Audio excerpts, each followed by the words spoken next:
क्यों आप सभी का बहुत बहुत स्वागत है आपके अपने ऑनलाइन इंस्टीट्यूट निशांत ज्ञान के यूट्यूब प्लेटफॉर्म पर। मैं नितिन उपाध्याय आप सभी का स्वागत करता हूं, अभिनंदन करता हूं आज के अपनी इस वीडियो पर।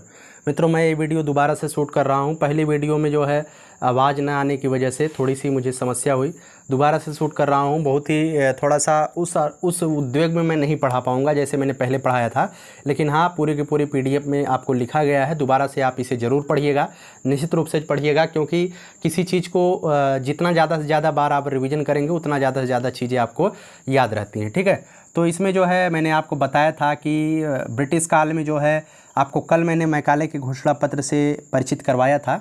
तो आज जो है वुड के घोषणा पत्र से शुरुआत करूंगा और तमाम सारी जो आयोग बनाए गए थे शिक्षा को लेकर के, वो सारी चीज़ें इस वीडियो में आपको देखने को मिलेगी। ठीक है, तो प्रथम प्रश्न पत्र मैं आपको पढ़ा रहा हूं। आप सभी लोग जानते हैं चौथा वीडियो है द्वितीय सेमेस्टर के प्रथम प्रश्न पत्र का। तो वर्तमान भारतीय समाज एवं प्रारंभिक शिक्षा का है। निश्चित रूप से यहाँ से क्वेश्चन आपकी टेट में भी आता है और आपकी परीक्षा में तो आएगा ही आएगा। ठीक है, तो चलिए वोट के घोषणा पत्र की बात करते हैं।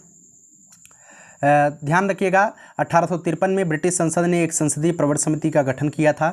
उस समय चार्ल्स वुड, अच्छा कुछ बच्चे कह रहे थे भैया ये ब्लैक पेन से लिखवाइए, तो निश्चित रूप से मैं आपकी बात मान रहा हूँ।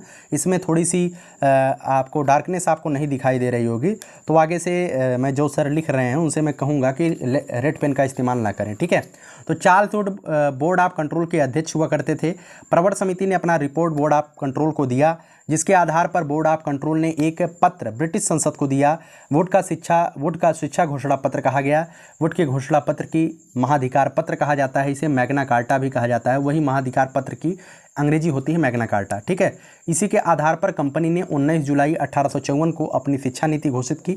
आपसे क्वेश्चन पूछा जाएगा वुड का घोषणा पत्र कब घोषित हुआ, तो 19 जुलाई 1854 को। ठीक है, ध्यान रखिएगा, 19 जुलाई 1854 को वुड का घोषणा पत्र घोषित किया जाता है। ठीक है, चलिए आगे बात करते हैं। भारत में शिक्षा का प्रचार प्रसार की जिम्मेदारी कंपनी को दी गई।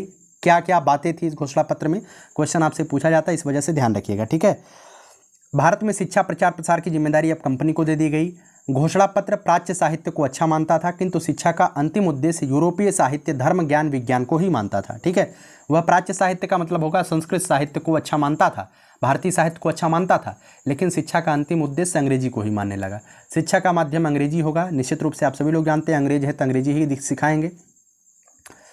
और उसके बाद क्या था, उसके बाद था प्रत्येक प्रांत में जन शिक्षा विभाग स्थापित किए जाएंगे, जिसका अधिकारी जन शिक्षा निदेशक होगा। ठीक है, Calcutta, Madras, Bombay, very very important है, क्वेश्चन पूछा जाएगा कलकत्ता, मद्रास और बम्बई विश्वविद्यालय की स्थापना किसके आधार पर हुआ था, तो वुड के घोषणा पत्र के आधार पर हुआ था।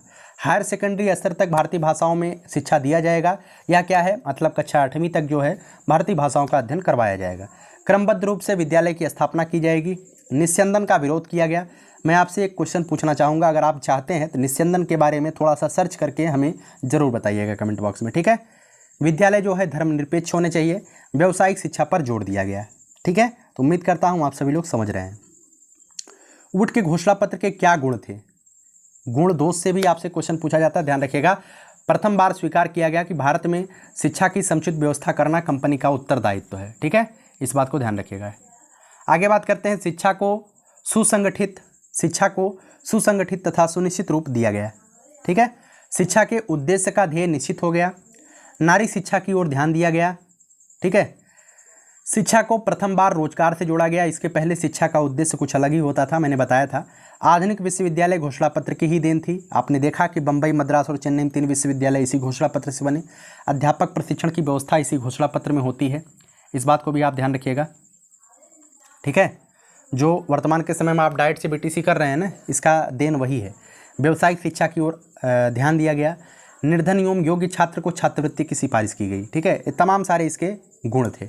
इसके दोस्त भी आपसे क्वेश्चन में पूछा जाते हैं। क्वेश्चन पूछा जाएगा कि वुड के घोषणा पत्र के क्या दोस्त थे, आपको बताना पड़ेगा। ठीक है, तो यहाँ पर देखिएगा, प्राच्य भाषाओं को पर्याप्त महत्व नहीं दिया गया, अर्थात जो भारतीय भाषाएं थी उसे पर्याप्त महत्व नहीं दिया गया, इस बात को ध्यान रखिएगा। शिक्षा को पूरी तरह शासन के अधीन करके नौकरशाहों से जोड़ दिया गया। अंग्रेजी का अधिक महत्व दिया गया। शिक्षा का उद्देश्य यूरोपीय सभ्यता व संस्कृति का प्रचार करना था। ठीक है, ये तमाम सारी ये बातें, भाई अंग्रेज बना रहा क्या करेगा, आपका हिंदी का प्रचार करवाएगा। अंग्रेजी विद्यालय के छात्र को ही सरकारी नौकरी मिल सकती है, तो बाकी किसी को नहीं मिलेगी। घोषणा पत्र धर्मनिरपेक्ष विद्यालय की आशा तो करता था, लेकिन मिशनरी स्कूल में ईसाई मत की शिक्षा दी जाती थी, उस पर यह चुप्पी साधा था। यह पक्षपातपूर्ण रवैया था। भाई कुछ भी हो जाए, वह अंग्रेजियत से नहीं हटने वाले थे, ठीक है। आपके हित में काम कर रहे थे, क्योंकि आपके दिल के अंदर अंग्रेजी उतारना चाहते थे, आपको दिल से इंग्लिशमैन बनाना चाहते थे, ठीक है। उनका उद्देश्य यही था, भाई गुलामी बहुत कर लिए लोग, अब इन्हें बना दो, क्या बना दो, इन्हें अंग्रेज ही बना दो। परीक्षा उत्तीर्ण की प्रमुखता दी गई, ज्ञान को नहीं, रटने पर विशेष बल दिया गया। तमाम सारे दोष जो है किसके थे, इस घोषणा पत्र के थे। तमाम शैक्षिक घटनाएं हुई, इस बात को ध्यान रखिएगा। जितने भी यूरोप से कंपनियां आई थी, सभी लोगों ने ईसाई धर्म का प्रचार किया था। पुर्तगाली ने प्रयास किया, फ्रांसीसियों ने प्रयास किया, डचों ने प्रयास किया और अंग्रेज़ों ने भी प्रयास किया। तो कैसे कैसे प्रयास कंपनी की तरफ से किए गए, क्योंकि आपके सिलेबस में जो है ईस्ट इंडिया कंपनी के प्रयास के बारे में है, तो आप ध्यान रखिएगा। 1780 में कंपनी ने कलकत्ता मदरसा की स्थापना की। क्वेश्चन पहला, यहाँ से क्वेश्चन बनता है। 1791 में बनारस में संस्कृत कॉलेज की स्थापना की जाती है, किसके द्वारा, डक्कन के द्वारा, ठीक है। ये डंकन नहीं है, डक्कन है, ठीक है, ध्यान रखिएगा। 1813 का जो मैग्ना कार्टा जिसे आया था, 1813 का चार्टर एक्ट बोला जाता है या आज्ञा पत्र बोला जाता है, ध्यान रखिएगा। चार्ल्स ग्रांट तथा अनुयायी भारत में शिक्षा का माध्यम अंग्रेजी चाहते थे। ईसाई धर्म का प्रचार मिंटो तथा उसके सभी साथी जो भारतीय साहित्य का पुनरुत्थान चाहते थे। इन दलों को संतुष्ट करने के लिए 1813 में कंपनी का आज्ञा पत्र पार्लियामेंट में पुनर्संशोधन के लिए जाता है। ये आपके लिए ज़्यादा इंपॉर्टेंट नहीं है, बस इतना जानिएगा, पहली बार 1813 के चार्टर एक्ट में ही भारत में शिक्षा की व्यवस्था के लिए 1 लाख रुपए अनुदान राशि की व्यवस्था की गई थी, पहली बार, ठीक है। परंतु शिक्षा के उद्देश्य, माध्यम और साधनों को कोई स्पष्टीकरण नहीं किया गया था, जिससे प्राच्य एवं पाश्चात्य विवाद पैदा हो गया, ठीक है। इस बात को ध्यान रखिएगा। उठ के 1813 के पहली बार 1813 का ही चार्टर एक्ट था, जिसमें 1 लाख रुपए शिक्षा की बात की गई थी, वरना इसके पहले जो है भारतीय शिक्षा पर कोई भी अनुदान नहीं किया जाता था। मैकाले का विवरण पत्र, आप ध्यान रखिएगा, मैकाले मैंने कल ही पढ़ाया था, लेकिन थोड़ी चीज़ें मैंने यहाँ पे डिस्कस किया है। 2 फरवरी 1835 को मैकाले ने अपना विवरण पत्र काउंसिल के सामने रखा था। मैकाले अंग्रेजी भाषा का पूर्ण समर्थक था, वो कुछ नहीं चाहता था। यह शासक वर्ग द्वारा बोली जाने वाली भाषा थी। मैं आपको जानकारी के लिए बता दूं, इसे मैंने पहले ही बता दिया है कि मैकाले के अलावा वह कौन सा भारतीय था जो अंग्रेजी शिक्षा का प्रबल समर्थक था। तो आप सभी लोग जानते हैं, भारतीय पुनर्जागरण के अग्रदूत राजा राम मोहन राय जी भी अंग्रेजी के प्रबल समर्थक थे। इस बात को ध्यान रखिएगा, क्वेश्चन आपसे जरूर पूछा जा सकता है। यह शासक वर्ग द्वारा बोली जाने वाली भाषा रहेगी। उच्च वर्ग की मूल निवासी बोलते हैं। भारतीय अंग्रेजी शिक्षा के लिए उत्सुक हैं। यह नवीन ज्ञान की कुंजी है, ऐसा मैकाले कहता था और मैकाले के विवरण पत्र में यह लिखा गया था, ठीक है। मैकाले को भारतीय शिक्षा का अग्रदूत क्यों कहा जाता है, यह भी क्वेश्चन आपसे पूछा जाएगा। तो मैकाले को भारतीय शिक्षा का अग्रदूत कहा जा सकता है। वह पहला अंग्रेजी विद्वान था जिसने प्राच्य पाश्चात्य विवाद को समाप्त किया था। प्राच्य का मतलब होता है हिंदी साहित्य, पाश्चात्य का मतलब होता है अंग्रेजी साहित्य। इसके बीच का जो विवाद था वो समाप्त कर दिया था। उसने कहा था कि अगर आप अंग्रेजी नहीं पढ़ोगे तो आप बर्बाद हो, आपको कुछ मिलने वाला ही नहीं है, ठीक है। मैकाले के विवरण पत्र ने भारत के लिए प्राच्य पाश्चात्य ज्ञान विज्ञान के द्वार खोल दिए थे। अंग्रेजी शिक्षा ने भारतीय जनता में समानता, स्वतंत्रता और बंधुत्व की भावनाएं उत्पन्न करके, ठीक है, उनमें राजनीतिक जागृति उत्पन्न की थी। अर्थात अंग्रेजी शिक्षा न आई होती न तो भारत में निम्न कास्ट के लोग शिक्षा ही नहीं ग्रहण कर पाते। आप बाबा साहिब अम्बेडकर के बारे में जरूर जानते हैं, थोड़ा सा उन्होंने शिक्षा किस प्रकार से लिया, आप उनके संघर्षों के बारे में पढ़िएगा, बहुत अर्थात आपको पता चल जाएगा कि उस समय की स्थिति क्या थी, किस स्थिति में बाबा साहिब ने अपने आप को संभाला और अपने आप को इस स्तर पर लेके गए थे, ठीक है। मैं उनसे बहुत प्रभावित हूँ, आप जरूर पढ़िएगा, ठीक है। एक मैं कहूँ तो एक महापुरुष होने के नाते उन्हें जरूर पढ़ना चाहिए, वो महापुरुष थे। बेंटिंग की शिक्षा नीति क्या थी, यह पहली सरकारी घोषणा थी जिसमें प्राच्य पाश्चात्य शिक्षा विवाद को समाप्त किया गया था। लॉर्ड विलियम बेंटिंग, यह वही बेंटिंग था जिसने 1828 में राजा राम मोहन राय के सहयोग से सती प्रथा को समाप्त किया था। सती प्रथा क्या थी, पति की मृत्यु के बाद अगर पत्नी जीवित है तो पत्नी को पति की चिता पर जलना होता था, ये होता था सती प्रथा। आकलैंड की विज्ञप्ति क्या थी, 1839 में जारी इन विद्यालयों को अंग्रेजी शिक्षा के प्रसार के लिए 1 लाख रुपए से अधिक खर्च करने की स्वीकृति दी गई। उसने अधोमुखी निषेधन सिद्धांतों को भी स्वीकार किया, इस बात को ध्यान रखिएगा, ठीक है। उटका घोषणा पत्र, यह घोषणा पत्र 19 जुलाई 1854 को प्रस्तुत किया गया। इस आज्ञा पत्र को भारतीय शिक्षा का मैग्ना कार्टा कहा जाता है। मैंने वैसे लिख दिया था, आगे पहले भी मैंने आपको बता दिया है, थोड़ा सा मैंने कोरिलेट करने के लिए इसे लिख दिया। हंटर आयोग क्या था, 3 फरवरी 1882 को लॉर्ड रिपन नहीं है, रिपन है, लॉर्ड रिपन ने अपनी कार्यकारिणी समिति का सदस्य हंटर की अध्यक्षता में पहले भारतीय शिक्षा आयोग का गठन किया था, ठीक है। विशेषता क्या थी, आयोग के शिक्षा का उत्तरदायित्व भारतीयों को दिए जाने का सुझाव दिया गया। भाई उन्होंने कहा कि शिक्षा का उत्तरदायित्व जो है भारतीयों को दिया जाए, जिससे भारतीय स्वतंत्र संतुष्ट रहें। नहीं तो अंग्रेज भारतीयों के शिक्षा का उत्तरदायित्व ले रहे थे, जिससे भारतीयों के प्रति, भारतीयों के दिल के अंदर असंतोष की भावना उत्पन्न हो रही थी। ठीक है, उन्हें लग रहा था कि हमें जो है कन्वर्ट किया जा रहा है। तो हंटर आयोग ने बताया कि भाई चलो अंग्रेजी ही पढ़ाओ, लेकिन ऐसे लोगों को तैयार करके शिक्षा का अधिकारी बना दो जो अंग्रेजी में आ गए हों पूर्ण तरीके से। ठीक है, तो भारतीय शिक्षा के विकास के लिए एक निश्चित नीति दी गई। इस आयोग की मदद से मुस्लिम शिक्षा, स्त्री शिक्षा, प्रौढ़ शिक्षा, पिछड़ी जातियों के विकास की मदद मिली। ईसाई मिशनरियों को भारतीय शिक्षा में स्थान दिया गया। ये ध्यान रखिएगा, भारतीय विश्वविद्यालय आयोग का गठन कब किया गया था? तो 1902 में किया गया था। ठीक है, गोखले विधेयक क्या था? तो 1910 में 10 वर्ष के बच्चों को निःशुल्क एवं अनिवार्य प्राथमिक शिक्षा की सिफारिश की गई थी, जिसे 1912 में अस्वीकार कर दिया गया था। ठीक है, गोखले ने पहली बार कहा था कि भाई 10 वर्ष से नीचे बच्चे को जो है निःशुल्क अनिवार्य शिक्षा दी जानी चाहिए, लेकिन इसे अस्वीकार कर दिया गया था। किसके द्वारा? अंग्रेजों के द्वारा। 1913 में सरकारी शिक्षा नीति का प्रस्ताव आता है, जिसे बाद में अस्वीकार कर दिया जाता है। हर्टांग समिति बहुत ज़्यादा इंपॉर्टेंट आपके लिए नहीं है, मैं वीडियो को पॉज करके आप पढ़ लीजिएगा इसे, अगर आपको पढ़ना है ना। मैं इसे बहुत ज़्यादा इंपॉर्टेंट नहीं मानता हूँ, इस वजह से नहीं पढ़ा रहा हूँ। आगे ध्यान रखिएगा, वर्धा शिक्षा सम्मेलन। अक्टूबर 1937 में अखिल भारतीय शिक्षा सम्मेलन का गांधी जी के सभापतित्व में आयोजन किया गया। आपसे जरूर पूछा जा सकता है कि वर्धा शिक्षा सम्मेलन कहाँ हुआ, कब हुआ था?